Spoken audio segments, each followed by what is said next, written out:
Welcome to Connect the Dots, a place where we can help each other and connect. So, I'm Carl, your host. I'm on car.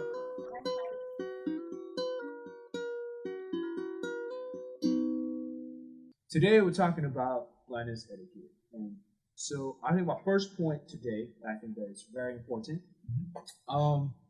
Because this one I think would this one bothers me too. Don't point to things and say over there or it's in that it's over here. That I think that doesn't exist for us, right? Go that direction. Yeah, Right. Right. Oh, down that way. That doesn't exist for us. You guys gotta. It's plain to specificity. Yeah. Yeah. Yeah, and I think like what do you guys like? I know probably everybody has experienced with this. So I want to hear that. Like, what did you guys experience? So for me, it's just like people say you say go that direction. It's like is it left? Is it right? Front? Behind me? I kind of want to give me a general direction of going north, south, east, and west. Use that as a guide. Also to be able to give me maybe specific landmarks that are in that general area to look for, like things like a fast food restaurant like McDonald's, or there's a bank, or some kind of a street sign is there. Now again, don't tell us a street name specifically because most of us can't read the street signs. That's the thing to mention here. They're too small. So you can tell us a street name in general, but don't expect us to know that, okay, this is the street sign name, like this kind of, so we know the general area. So, sorry. Yeah, go ahead. Actually, I just thought of this in my head. It just popped up. But when you're talking about street signs, maybe there could be like a way to make it accessible, like, because like most street lamps or street things that have the street sign on them are usually pretty thin. They're not wide, really. But you know how at school it has like the room numbers and then it has it in braille. What if they did that for street signs where they had it like near the bottom part, like at personable level? Yeah, like some that like where they have the the push button for the walk. Yeah, in that general area, you can also have the street name on that kind of post thing. That way, at least we can kind of figure out what's going on. Yeah. Maybe you could do that, but you also have to remember that I think sometimes cars, when they're coming at a distance, need that height. So I think you would need both. I would think you would keep the you would have the regular one on top, right? But you just have the one on the bottom as well. Yeah, no. That would be really nice. Actually. So what he's saying basically is put a small sticker or something. Yeah, no, that's what I'm saying. It would be kind of nice, actually. Like a small panel right above the press to cross the street. Yeah. Sort of thing. Anyways, before I go off on a huge tangent on that, Kylie, what do you think about that? Experiencing the whole in specific language and stuff. Yeah, I think another thing you could do is to use the clock face. Yeah. So if I said, "Oh, where's my coffee mug?" You would tell me that it's to my, say 11, 10 o'clock ish. So that kind of gives me a direction. I can picture the clock face in my head, and I can turn myself accordingly to where that number might be on the clock, and it will be in that general direction.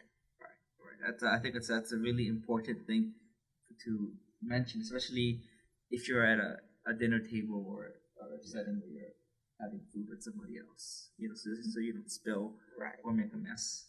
And I think to continue off the whole clock-based thing, I think this is distance, right?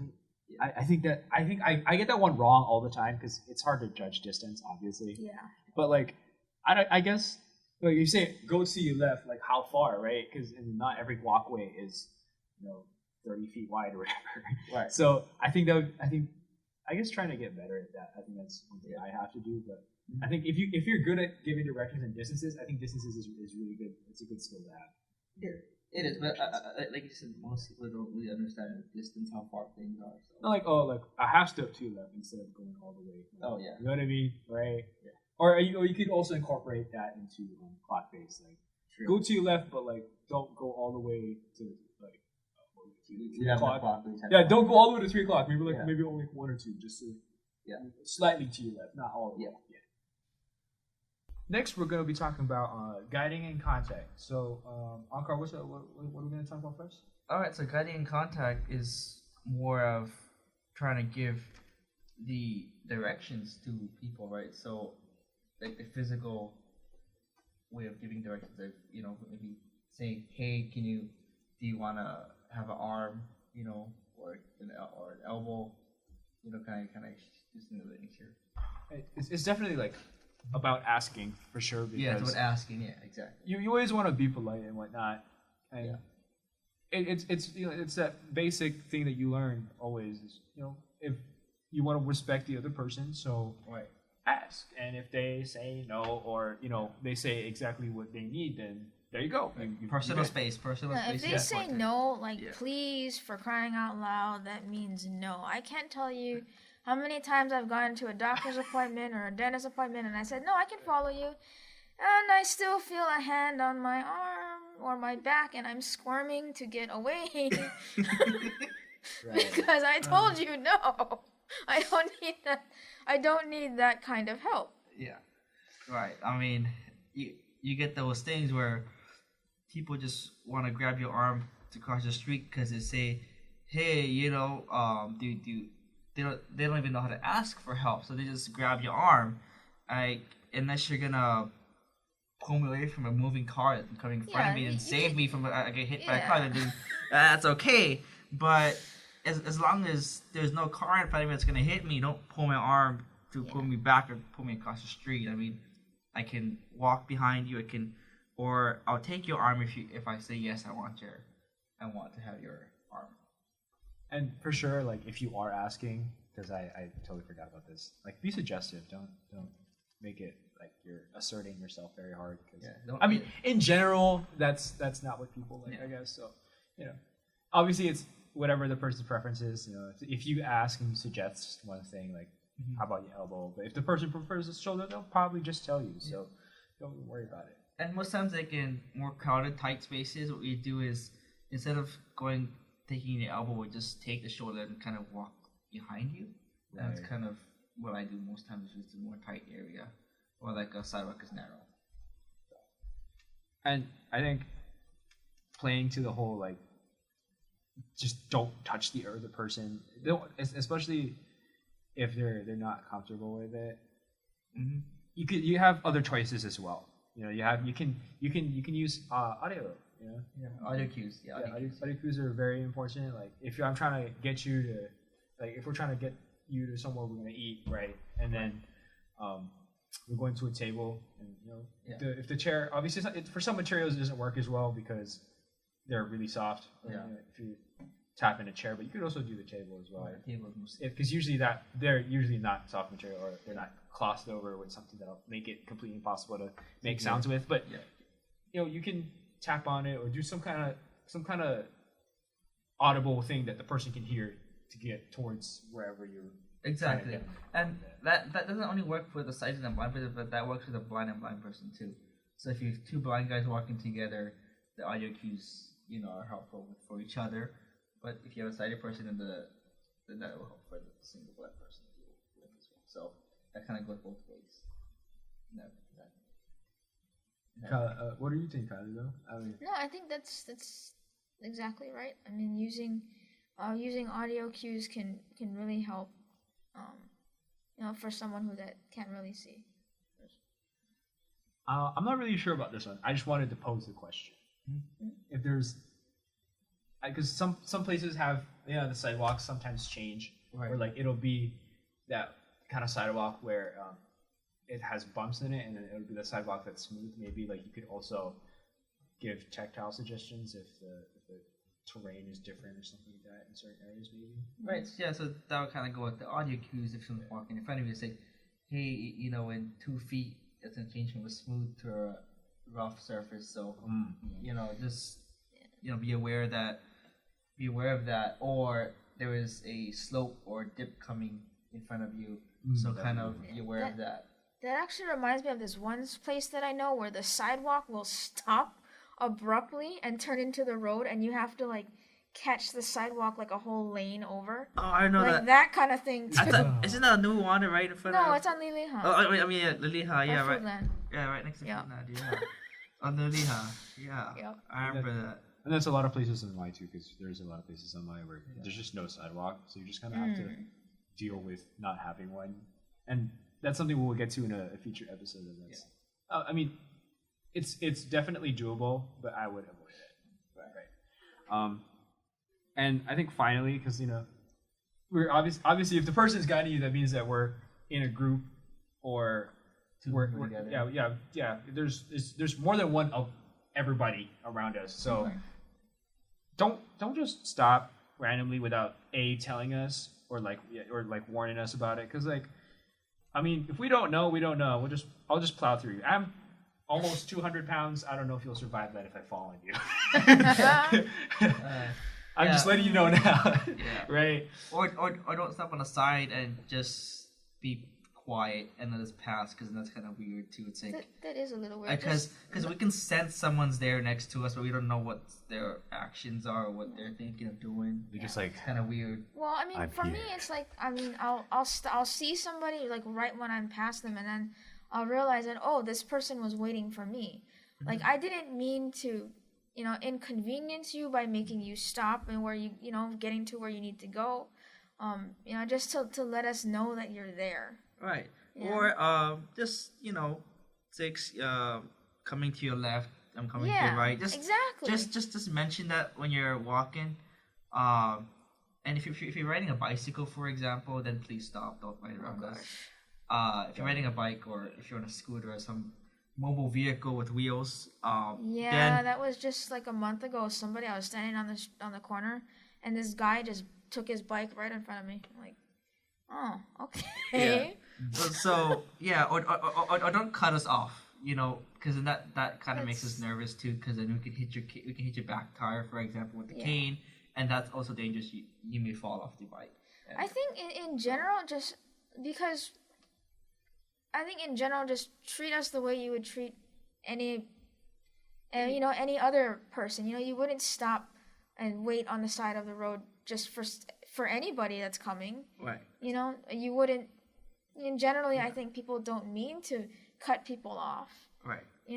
So it's just a matter of treating us how you would treat anyone else, unless we ask for assistance. Exactly. And I think the one thing is, I do notice, for me, I do appreciate, when you have young kids with you, or when they're walking or jumping around next to you, because we're looking ahead, and for me, I don't have my full peripheral vision, so when I'm looking straight ahead, I only see what's ahead of me, not what's kind of near my feet. So if there's a young child that you're walking with, if you do kind of stop them or kind of control them more, then that's sometimes easier for me as well, to not worry about me hitting your cane, my cane, my cane to your child, or even your dog. If you're walking your dog, because just the other day, 2 weeks ago, I was walking in back of this older fellow.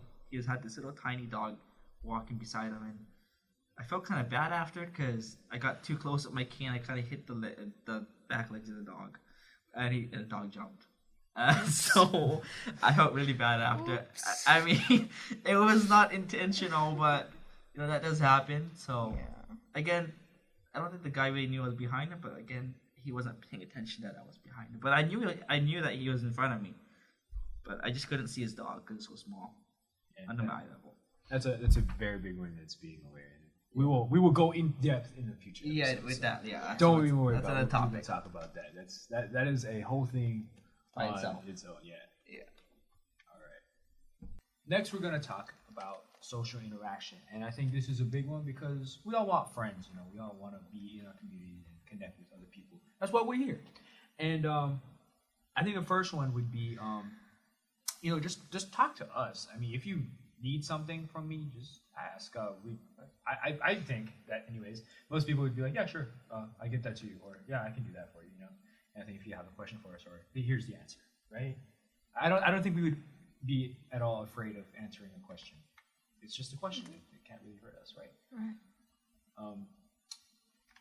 What do you think about that? Have you had the comment before people just kind of like blow by you instead of I'm pretty sure. I think a biggest thing that people who are blind like us sometimes get is if we're with somebody, for example, Right. they're gonna talk to the sighted person next to us to ask us, "Hey, what does that person want from your friend want?"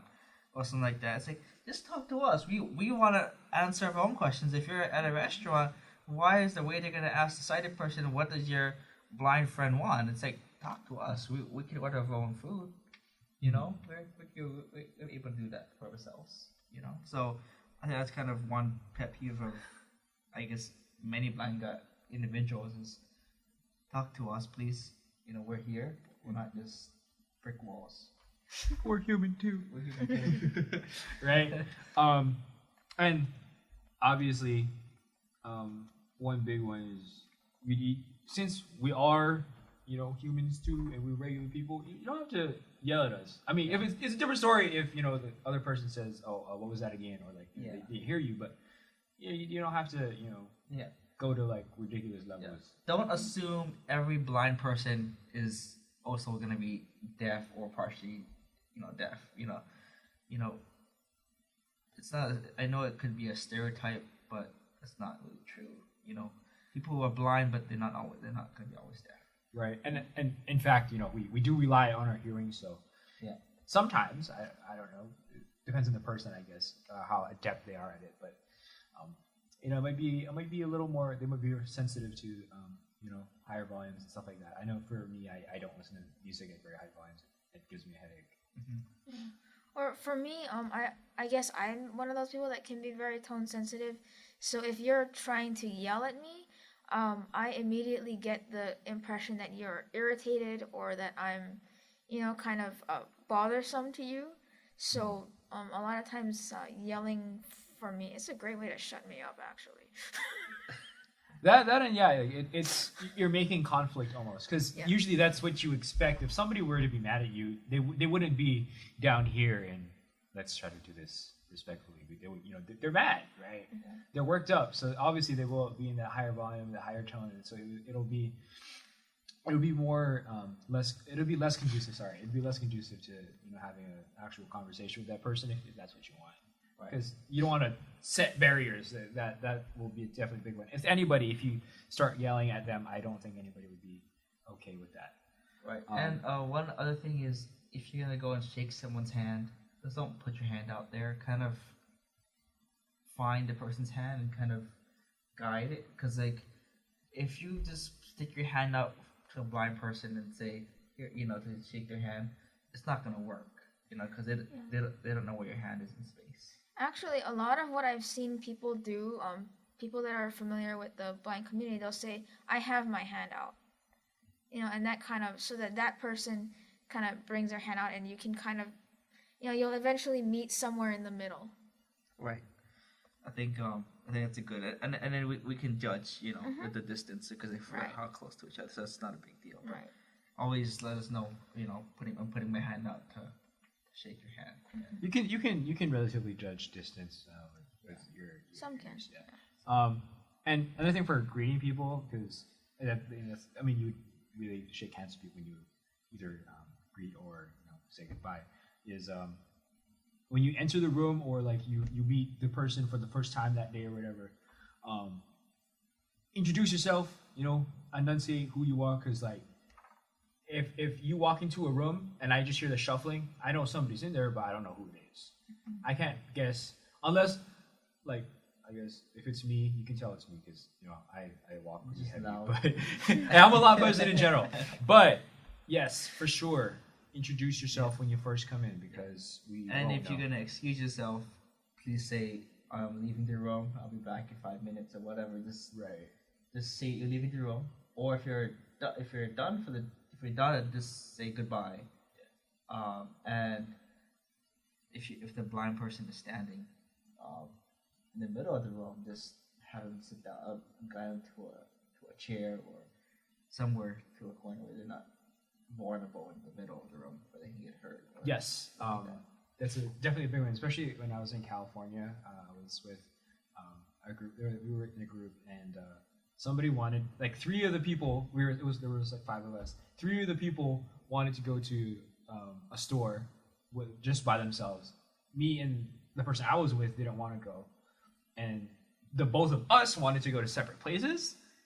And I was like, okay, I'll either like, how about you sit at this table, I'll go, and then I'll come back, or we can just both go. That way, it's they can have a certain reference point as opposed to getting lost and confused. Yeah, I don't like when you go into a store or someplace, it's like let's go over some place, and I'm gonna go to the freezer aisle. You can go to the snacks aisle, and then we'll meet up at this location, and then do checkout or whatever. So having a reference point inside that establishment is always a nice thing to have. Sometimes too, when you're telling to leave a person who's completely blind or visually impaired, just to leave us in a particular place may not be the best idea. I remember this one time we were standing outside a store, and I kind of wandered behind the when you walk in the store, you get the sensors, the cameras, and I walked behind it, and I stood there waiting there. I think it might have been because someone was smoking outside and I didn't want to smell all that. But I ended up triggering I guess because I was blocking the sensor, it triggers are we trying to, it triggered something where they had to come and check. So just to say also not stealing anything. Yeah, because you can have somebody standing, block the sensor while somebody else walks by. And then you get away with it. Yeah, you could, So that was, just things like that just inconvenient things that can happen. Because eventually you will start to drift, slowly come off to the left. And then eventually, if you leave us for long enough, we'll be halfway across the mall. Wherever you are, One of the best ideas is just to hang with the guy and or your friend and just say, okay, let's go here first and let's go there second. Just be together at the same time, all at once, and then go together. In short, at the very minimum, give a point of reference, next to this table or next to this chair, so at least we feel like we're out of the way. Right. Or legitimately, here, let's go sit down, or you know what I mean, or hold on to this, whatever it may be. Honestly, in big, a big store like Macy's, for example. No, I'm familiar with the Macy's in Moana Center so I'm not too worried. But it's in general, it kind of, when you go to stores like that and you're alone, or you go with somebody at first and they split up, kind of get a little nervous because then you can't see them where they exactly went in this direction because there's too many directions you can go. There's not an actual left and the right. There's circles and the way they design the store. So it's kind of nerve-wracking to say, am I gonna find my partner or my friend again? What's up? So I end up calling or texting the person saying, where are you right now? And it's hilarious because this one time my friend and I, we did exactly that, and we were standing on opposite sides of the same rack calling each other, and this complete stranger goes, "Oh, are you looking for your friend? She's on the other side." Right. And if anything, really, if you do separate, or you're gonna go off and do your own thing for a little bit, just say, I'm gonna go to this place. So if you want to find me and you want to head over there, that's fine too. Yeah. I'm gonna go to the men's suits section. So if you want to look for me, then I'll be in the suits section looking at dress shirts or something. Yeah. Talking about Macy's. Yeah. Right. Yeah. We really want to hear from all of you. So, in that case, go ahead and hit us up on Facebook at Connect the Dots. That's our Facebook community page. Or if you'd like to send out emails, please send us an email. We want to hear from you guys at connectthedots@guidedogsofhawaii.org and Ankar. All right. Also, if you want to see today's show notes, please visit guidedogsofhawaii.org/show notes. Thank you for joining us, and we'll see you next week.